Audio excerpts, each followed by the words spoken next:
Hey guys, I was planning on watching the race today, but with rain down in Florida, that's not going to happen. So the Daytona 500 has been rained out. So I decided I would work on the car a little bit. I've got some parts in for the front end, but not everything. So I'm going to kind of hold off on putting the front end together till I get the rest of my stuff in. Kingpin bolts, stuff like that, tires, put on the wheels. I picked up some of those the other day. So I thought I'd kind of show you my other project cars. One's finished, one's the farm truck. She's just needs something all the time. But anyway, here's my Speedster. This is actually my daughter's car. That was a senior present, I guess. We found it in a barn, got it running. Yeah, I know there's bird shit all over it.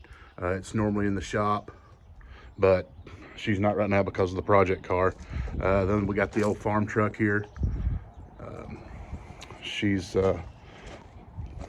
next couple months, Cars and Coffee will fire up pretty hot and heavy here. So we'll have to get the carbs cleaned out on her, get the battery charged on everything, just get them cleaned up and ready to go to Cars and Coffee here. I live in Murray County, and Cars and Coffee is a pretty big deal. 300 to 400 cars in downtown Columbia. It's ridiculous. So there's a couple. The farm truck here, I'm going to put I'm going to do some nice wiring on it, some woven cloth stuff. It's just kind of patched together right now where it'll run. I do drive it around here. The Speedster, I think I drove it one time last year. It needs a lot of cleaning and some air in the tires. Pretty bad. Probably have to go through the carburetor on it. I did replace the head gasket on it last year. But yeah, those are a couple. When I'm not working on the new car, those are going to be kind of what you see me messing with and working on. The main reason I started this channel is my grandson will be a year old in April, and the car that I'm building, while it's mainly for my fiance to take to Cars and Coffee when we go, one of these days it'll be his. And you know, if you're as old as I am, you can remember going to car shows and the old guys would have photo albums of the build process and this and that. Yeah, I'm not taking pictures. I'm going to use modern technology, and so he can kind of see what the build's like. And for anybody else that's building one or wanting to build one, whatever your age is, it's not hard. You just gotta start doing it. But I'll kind of show you what I run into and how I do things and stuff like that. So I bought these yesterday. Brand new set of tires. The guy I know had them $250. So that saved me a chunk of change. And but today, here she is down here. I did get the mono leaf spring in for the front. That's what we're putting on that. I'll go into more detail on that stuff later. But today what I'm doing is pulling the column of the steering apart with the adjuster rods, throttle and spark advance rods. I'm pulling those out so I can clean everything up and paint it. And I'll just kind of a quick video showing y'all how the easiest way I've found to take them apart. So if that's something you do to whatever you get, maybe it'll help you.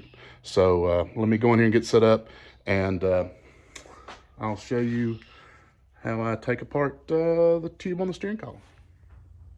All right, so I've already pulled one of these adjuster rods out. I tried a couple different ways before I realized the easiest way to do it. So in these ends here, there's a pin from the factory. So they drive through there and kind of brad the ends over. I cleaned it up with a wire brush. I thought, well, I can just go ahead and knock it out with a punch or drill it out. No, that's futile. The easiest way I found to do, and I found it online after some digging. Apparently that's a pretty soft metal pin. Why I couldn't drill it out, I don't know. But I got a 11 millimeter deep well socket with an extension. That'll fit right over the tube here coming out, but it'll still rest on the actuator part of the rod that connects to your adjuster. Then it get that down, it'll shear that pin, and then the fight begins basically.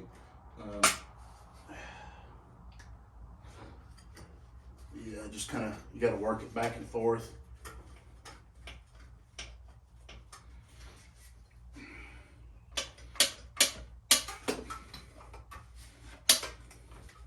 You can see it coming up there, and she'll come right off. A lot of times, you know, they make spring kits and stuff for these things. A lot of guys, they'll just take a Ziz wheel and cut them off. You know, I'm doing this on a budget, so I kind of, you know, like the guy told me, watch your pennies, your dollars will take care of themselves. And we'll just pull this out of here. There's also some sort of bushing right in here for the steering column that's on the box, or the steering shaft, whatever you want to call it. So I want to replace it, but I want to get these out so I can clean them up, paint them. I think the springs are in good shape, so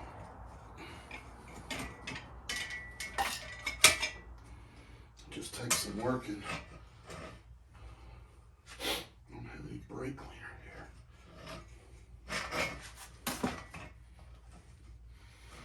All that 90 years of grease and grime that's really gummed up on these things.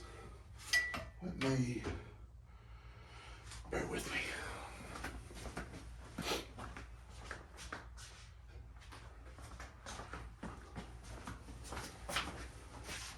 There we go. Should have had those to begin with. You can look down in there and you can see the tube down in the tube, and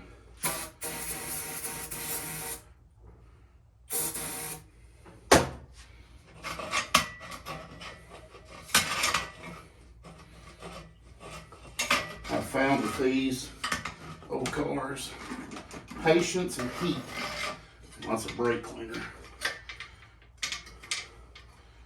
is really necessary. It's not pretty, but it works.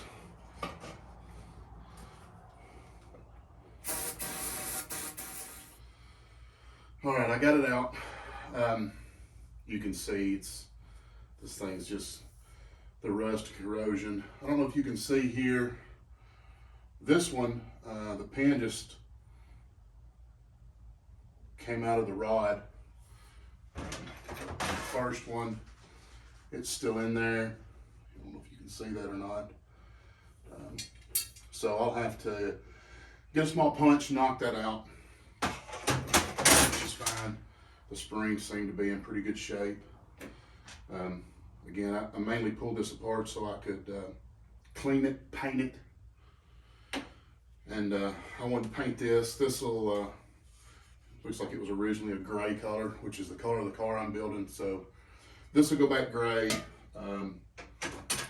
These will be painted black. But anyway, again, there's some sort of bushing in here. That's where your steering shaft comes up. I'm sure there's a kit to replace that. I'll be getting one of those. But now, this afternoon, I'll just basically take a wire brush, because I don't have a sandblaster, and get this thing cleaned up, painted, I'm ready to put back together. So I hope you enjoyed the video. Like and subscribe. And later on this week, I will be installing bushings and shackles and putting a monoleaf spring to lower it. I'll go into that while I'm going that route. We'll get that in the frame, hopefully wheels and tires on it, and have that thing rolling by the end of the week. So like and subscribe. Thanks, guys.